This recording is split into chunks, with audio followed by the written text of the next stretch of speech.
Hi everyone, మనం తీసుకొచ్చిన ఎరువులన్నీ అయితే మిక్స్ చేద్దామా. పుట్టింగ్ మిక్స్ ఒకటి, ఎర్త్ సైన్స్ ఒకటి, పెరలైట్ ఒకటి, ఈ మూడు అయితే తీసుకొచ్చాము. ఇంకా ఇంటికి వచ్చిన తర్వాత అయితే లంచ్ ప్రిపేర్ చేసుకొని తిన్న తర్వాత అయితే ఇంకా దీంట్లోకి అయితే దిగామండి.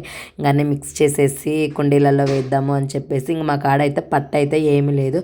ఒక సంచి ఉంటే దాన్ని అయితే ఇలాగ కట్ చేసేసి ఇంకా మా వారు అయితే ఎంతకి ఎంత వేయాలి అని చెప్పేసి చూసి అయితే వేస్తూ ఉన్నారు. ఇవన్నీ మిక్స్ చేసుకోవడానికి కూడా అయితే 2 ఐటమ్స్ అయితే తీసుకొచ్చారు. ఇంక ఈ డబ్బా ఒకటి ఉంటే దీంతో అయితే కొలుసు అయితే వేస్తున్నారు. ఈ బ్లాక్ అయితే ఈ డబ్బా కుండీ అయితే కరివేపాకు చెట్టు కోసం అయితే తీసుకొచ్చామండి.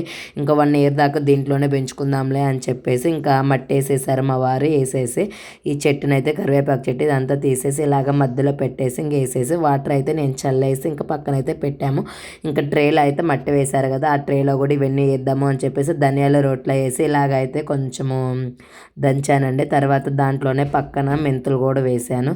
ఆ పక్కన పాలకూర గింజలు కూడా వేసామండి. ఎన్ని వస్తాయి ఎన్ని రావో తెలియదు, కానీ అన్నీ అయితే వేస్తున్నాం. తీసుకొచ్చి పాలకూర గింజలు ఒక ప్యాకెట్ తీసుకొచ్చి సగం అయితే వేసాను, సగం పెట్టాను.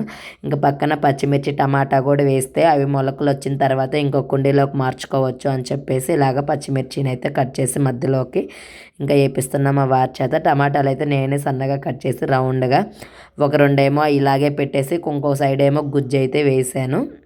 ఇంకా పైన అయితే ఇలాగ మట్టి అయితే వేస్తున్నాము. వేసి వాటర్ చల్లి అయితే పక్కన అయితే పెడుతున్నాము. ఎన్ని రోజులకు వస్తే అసలు ఏం వస్తే ఏం రావో కూడా తెలియదు. తర్వాత అయితే చూద్దాము ఎన్ని వచ్చినాయి ఎన్ని రాలేదా అని చెప్పేసి చూద్దాము.